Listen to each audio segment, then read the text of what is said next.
ನಮಸ್ಕಾರ ಸ್ನೇಹಿತರೆ, ಟೆಸ್ಟೋಸ್ಟಿರಾನ್ ಸಿರೀಸ್ನಲ್ಲಿ ಇದು ಎರಡನೇದು ವಿಡಿಯೋ.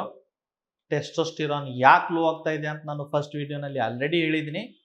ಇದು ಎರಡನೇ ಪಾಯಿಂಟ್ ಏನಂದ್ರೆ ನ್ಯೂಟ್ರಿಯೆಂಟ್ ಡೆಫಿಸಿಯನ್ಸಿ ಮತ್ತು ಜಂಕ್ ಫುಡ್. ಈ ಎರಡೂ ಕಾರಣದಿಂದ ಏನಾಗ್ತಾ ಇದೆ, ಟೆಸ್ಟೋಸ್ಟಿರಾನ್ ಕಡಿಮೆ ಆಗ್ತಾ ಇದೆ. ಈಗ ಈ ನ್ಯೂಟ್ರಿಷನ್ ಡೆಫಿಷಿಯನ್ಸಿ ಯಾರಿಗಾಗುತ್ತೆ? ಪಾಪ ಯಾರಿಗೆ ತಿನ್ನಕ್ಕಿಲ್ಲ, ತುಂಬ ಬಡ ಪರಿಸ್ಥಿತಿಯಲ್ಲಿ ಇದ್ದಾನೆ, ದಿನಾ ಪೂರ್ತಿ ಹೆವಿ ಕೆಲಸ ಮಾಡ್ತಾನೆ, ಬಟ್ ಸ್ವಲ್ಪನೇ ಇಷ್ಟೇ ಒಂದು ರೊಟ್ಟಿ ಸ್ವಲ್ಪ ಬೇಳೆ ಇಷ್ಟೇ ತಿನ್ಬಿಟ್ಟು, ಯಾಕಂದ್ರೆ ಅವನ ಪಾಪ ಅಷ್ಟು ತರಕಾರಿ ತಿನ್ನಕ್ಕೆ, ಅಷ್ಟು ಬೇರೆ ಬೇರೆ ಒಳ್ಳೆ ಆಹಾರ ತಿನ್ನಕ್ಕೆ ಅವನ ಹತ್ರ ಕೆಪಾಸಿಟಿ ಇಲ್ಲ. ಅವನಲ್ಲಿ ಏನಾಗ್ತಾ ಇದೆ, ಅದು ನ್ಯೂಟ್ರಿಯೆಂಟ್ ಡೆಫಿಷಿಯನ್ಸಿ ಆಗ್ತಾ ಇದೆ. ಅವನ ಬಾಡಿನಲ್ಲಿ ಎಷ್ಟು ಪೋಷಣ ತತ್ವಗಳು ಬೇಕು ಅಷ್ಟು ಅವನಿಗೆ ಸಿಗ್ತಾ ಇಲ್ಲ. ಇದು ಬಡವರ ಕಾಯಿಲೆ, ಇದನ್ನ ನ್ಯೂಟ್ರಿಯೆಂಟ್ ಡೆಫಿಷಿಯನ್ಸಿ ಅಂತೀವಿ. ಇದರಿಂದನೂ ಟೆಸ್ಟೋಸ್ಟಿರಾನ್ ಕಡಿಮೆ ಆಗ್ತಾ ಇದೆ. ಆಮೇಲೆ ಮತ್ತೊಂದು ಇರುತ್ತೆ ಶ್ರೀಮಂತರ ಕಾಯಿಲೆ. ಅದು ಏನಂದ್ರೆ ಜಂಕ್ ಫುಡ್. ಯಾರು ತುಂಬಾ ಶ್ರೀಮಂತರಿದ್ದಾರೆ ಅವ್ರು ಏನ್ ಮಾಡ್ತಾರೆ, ಅವರು ನ್ಯೂಟ್ರಿಷನ್ ತಗೋತಾ ಇಲ್ಲ. ಅವ್ರ ಹತ್ರ ದುಡ್ಡಿದೆ ಬಟ್ ಅವ್ರು ನ್ಯೂಟ್ರಿಷನ್ ತಗೋತಲ್ಲ. ಅವ್ರು ಏನ್ ತಿಂತಾ ಇದ್ದಾರೆ, ಜಂಕ್ ಫುಡ್. ಪಿಜ್ಜಾ ತಿನ್ನೋದು, ಬರ್ಗರ್ ತಿನ್ನೋದು, ಮೋಮೋಸು, ಚಿಪ್ಸು, ಕುರ್ಕುರೇಸು, ಈ ಕೋಕಾ ಕೋಲಾಸು, ಪೆಪ್ಸಿಸು, ಈ ತರ ಕಾರ್ಬೋನೇಟೆಡ್ ಡ್ರಿಂಕ್ಸು ಇವೆಲ್ಲ ತಿನ್ಬಿಟ್ಟು ಅವ್ರು ಏನ್ ಮಾಡ್ತಾರೆ, ಅವ್ರ ಬಾಡಿನಲ್ಲಿ ಈ heavy carbohydrates, heavy junk food, heavy ಇವೆಲ್ಲ ಕಾರ್ಬೋನೇಟೆಡ್ ಡ್ರಿಂಕ್ಸ್ ತಗೊಂಡ್ಬಿಟ್ಟು ಬಾಡಿನಲ್ಲಿ ಫ್ಯಾಟ್ ಡೆಪಾಸಿಟ್ ಮಾಡ್ತಾ ಇದ್ದಾರೆ. ಒಂದ್ ಕಡೆ ಕೂಲಿ ಕಾರ್ಮಿಕ ಇದ್ದಾನೆ, ಅವನಿಗೆ ಪಾಪ ಮಕ್ಕಳಿಗೆ ಸ್ಕೂಲ್ ಆಗ್ಬೇಕು, ಮನೆ ಬಾಡಿಗೆ ಕಟ್ಟಬೇಕು, ಏನೇನೋ ಊರಿನಲ್ಲಿ ಸಾಲ ಮಾಡಿ ಸಿಟಿಗೆ ಬಂದಿರ್ತಾನೆ, ಅಷ್ಟೋ ಒಂದು ಟೆನ್ಷನ್ ಇರುತ್ತೆ. ಇಷ್ಟೆಲ್ಲ ಟೆನ್ಷನಲ್ಲಿ ಅವನಿಗೆ ಹೊಟ್ಟೆಗೆ ಪ್ರಾಪರ್ ನ್ಯೂಟ್ರಿಷನ್ ಸಿಗಲ್ಲ. ಒಂದ್ ಕಡೆ ಆ ಥರ ನಮ್ಮ ಇಂಡಿಯಾ ಇದೆ. ಮತ್ತೊಂದು ಕಡೆ ತಿನ್ನಕ್ ಮನೆಯಲ್ಲಿ ಏನೋ ಕಡಿಮೆ ಅಲ್ಲ, ಬಟ್ ಮನೆಯಲ್ಲಿ ಏನು ತಿನ್ನೋದೇ ಇಲ್ಲ, ಎಲ್ಲ ಹೊರಗಡೆ. ಅದು ಒಂದು ಇಂಡಿಯಾ ಬೇರೆ. ಈ ಎರಡೂ ಕಂಡೀಷನ್ನಲ್ಲಿ ತುಂಬಾ ಬಡವನಿದ್ರೂ ಸಮಸ್ಯೆ, ತುಂಬಾ ಶ್ರೀಮಂತ ಇದ್ರೂ ಸಮಸ್ಯೆ. ಯಾಕಂದ್ರೆ ಇಬ್ಬರದು ಟೆಸ್ಟೋಸ್ಟಿರಾನ್ ಕಡಿಮೆ ಇದೆ. ಇವನಿಗೂ ಸೆಕ್ಸ್ ಪ್ರಾಬ್ಲಮ್ ಆಗ್ತಾ ಇದೆ, ಇವನಿಗೂ ಸೆಕ್ಸ್ ಪ್ರಾಬ್ಲಮ್ ಆಗ್ತಾ ಇದೆ. ಈ ಇವನ್ ಯಾರು ಬಡವನಿದ್ದಾನೆ ಅವನೇನ್ ಮಾಡಬೇಕು, ಲೈಫ್ನಲ್ಲಿ ಸ್ವಲ್ಪ ನ್ಯೂಟ್ರಿಷನ್ ಜಾಸ್ತಿ ಮಾಡ್ಬೇಕು. ನ್ಯೂಟ್ರಿಷನ್ ಏನೇನು ಮಾಡ್ಬೋದಪ್ಪ, ಬಡವರಿಗೆ ಹೇಳ್ತೀನಿ, ಪ್ರೋಟೀನ್ಸ್ ತಿನ್ಬೇಕಾ, ಕಡಲೆಕಾಯಿ, ಪೀನಟ್ಸ್, ಗ್ರೌಂಡ್ ನಟ್ಸ್. ಇದು ಏನಪ್ಪ, ಬೆಲ್ಲ ಜೊತೆಗೆ ತಿನ್ನಿ. ಬೈಲಾನಲ್ಲಿ ಐರನ್ ಇರುತ್ತೆ, ಮ್ಯಾಗ್ನೀಷಿಯಂ ಇರುತ್ತೆ, ಪೀನಟ್ಸ್ನಲ್ಲಿ ಒಳ್ಳೆ ಪ್ರೋಟೀನ್ ಇರುತ್ತೆ. ತಿನ್ನಿ, ಸ್ವಲ್ಪ ಸ್ವಲ್ಪ ತಿನ್ರಿ, ದಿನ ಒಂದು 100 ಗ್ರಾಮ್ ತಿನ್ನಿ, ಸ್ವಲ್ಪ ಸ್ವಲ್ಪ ಬೆಲ್ಲ ತಗೊಳ್ಳಿ, ಒಳ್ಳೆ ಪ್ರೋಟೀನ್ ಅದು. ಬಡವರಿಗೆ ಹೇಳ್ತಾ ಇದ್ದೀನಿ ನ್ಯೂಟ್ರಿಷನ್.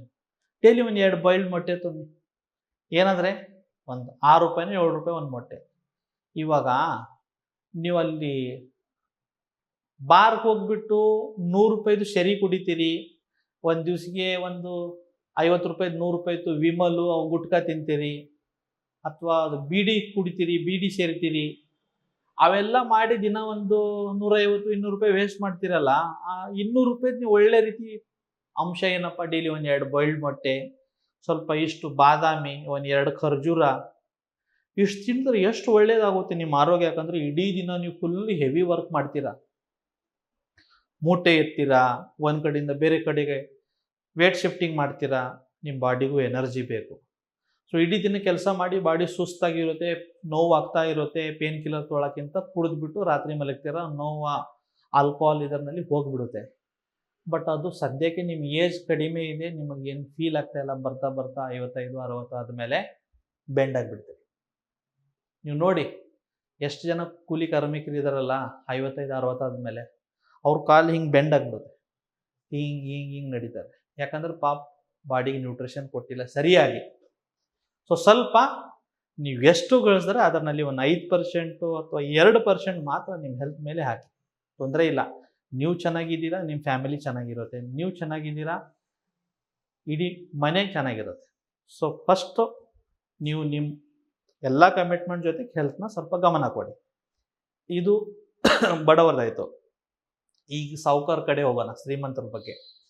ಜಂಕ್ ಫುಡ್ ತಿಂತಾ ಇದ್ದೀರಾ, ದುಡ್ಡು ಕೊಟ್ಬಿಟ್ಟು ಹೆಲ್ತ್ನ ಹಾಳು ಮಾಡ್ತಾ ಇದ್ದೀರಾ. ಒಬೆಸಿಟಿ ಆಗ್ತಾ ಇದೆ, ಹೊಟ್ಟೆ ಅರೌಂಡ್ ಫ್ಯಾಟ್ ಡೆಪಾಸಿಟ್ ಆಗ್ತಾ ಇದೆ, ಫೀಮೇಲ್ ಹಾರ್ಮೋನ್ ಈಸ್ಟ್ರೋಜನ್ ಜಾಸ್ತಿ ಆಗ್ತಾ ಇದೆ, ಇನ್ಸುಲಿನ್ ಜಾಸ್ತಿ ಆಗ್ತಾ ಇದೆ, ಶುಗರ್ ಬರ್ತಾ ಇದೆ, ಉಪ್ಸ ಬರ್ತಾ ಇದೆ, ರಾತ್ರಿ ಡಿಸ್ಟರ್ಬ್ ಸ್ಲೀಪು, ಹೊರಟೆ ಜಾಸ್ತಿ ಓಡೋದು, ಅಬ್ಸ್ಟ್ರಕ್ಟಿವ್ ಸ್ಲೀಪ್ ಅಪ್ನಿ ಅಂತೀವಿ, ಓವೈಸ್ತೆ ಮಲ್ಗ ಜೋರಾಗಿ ಗೋರ್ ಸೌಂಡ್ ಮಾಡಿಬಿಟ್ಟು ಒಮ್ಮೆ ಹಿಂಗೆ ಚಾಕಿಂಗ್ ಥರ ಎದ್ದೇಳೋದು, ಅವು ಎಲ್ಲ ಕಡಿಮೆ ಮಾಡಬೇಕಂದ್ರೆ ವೇಟ್ ಲಾಸ್ ಮಾಡ್ಕೊಳ್ಳಿ, ಒಳ್ಳೆ ಮನೆ ಆಹಾರ ತೊಗೊಳ್ಳಿ, ಪ್ರೋಟೀನ್ ಅಂಶ ಜಾಸ್ತಿ ತೊಗೊಳ್ಳಿ, ಒಳ್ಳೆ ನಿದ್ರೆ ಮಾಡಿ, ಒಳ್ಳೆ ವ್ಯಾಯಾಮ ಮಾಡಿ. ನಿಮ್ಮ ಹತ್ರ ಎಲ್ಲ ಸೌಕರ್ಯಗಳಿದೆ, ಬಟ್ ನೀವು ಅದನ್ನು ನೆಗ್ಲೆಕ್ಟ್ ಮಾಡಿಬಿಟ್ಟು ಅನ್ನೆಸೆಸರಿ ಯಾವುದು ಬೇಡ ಅವೆಲ್ಲ ತಿಂತಾ ಇದ್ದೀರಾ. ಅದನ್ನು ಸ್ವಲ್ಪ ಕಟ್ ಡೌನ್ ಮಾಡಿ, ಸ್ವಲ್ಪ ಮನೆ ತಿನ್ನಿ, ಮನೆಯಲ್ಲಿ ಮಾಡಿ ತಿನ್ನಿ, ಆವಾಗ ನಿಮ್ಮ ಹೆಲ್ತ್ ಕೂಡ ಚೆನ್ನಾಗಿರುತ್ತೆ. ಈ ವಿಡಿಯೋಸು ನಿಮ್ಮ ಫ್ರೆಂಡ್ ಜೊತೆಗೆ ಶೇರ್ ಮಾಡಿ, ಅವ್ರಿಗೆ ಮೋಟಿವೇಟ್ ಮಾಡಿ, ಲೈಫ್ನಲ್ಲಿ ಚೇಂಜಸ್ ಆಗಲಿ, ಟೆಸ್ಟೋಸ್ಟಿರಾನ್ ಬೂಸ್ಟ್ಲಿ ಆಗಲಿ ಅಂತ. ಸೊ ಈ ಟೆಸ್ಟೋಸ್ಟಿರಾನ್ ಸೀರೀಸ್ನಲ್ಲಿ ಇದು 2ನೇದು ವಿಡಿಯೋ. 3ನೇದು ವಿಡಿಯೋ ತುಂಬ ಶಾರ್ಟ್ಲಿ ನಾವು ಶೂಟ್ ಮಾಡ್ತೇವೆ. ಧನ್ಯವಾದ.